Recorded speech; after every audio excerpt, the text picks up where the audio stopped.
Hey guys, in this video I will show you how to save a Notion page as a template and how you can share it and even sell it maybe.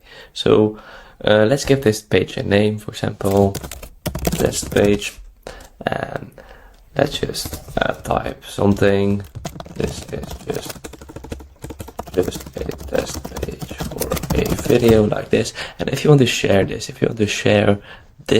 Notion page as a template, you need to tap on share right here and then go to publish.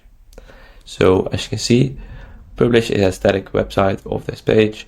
You can allow others to view, duplicate, and remix. So tap on publish to web, and as you can see, this page is now live on the web. So what you can do is copy the link, and here you can change things. So you can allow people to edit this thing. So turn that on, and you can allow comments if you want to.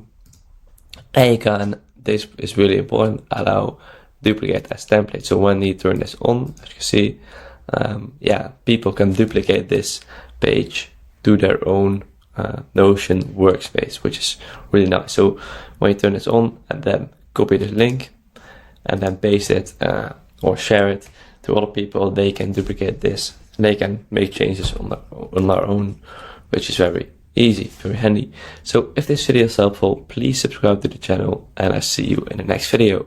Bye bye.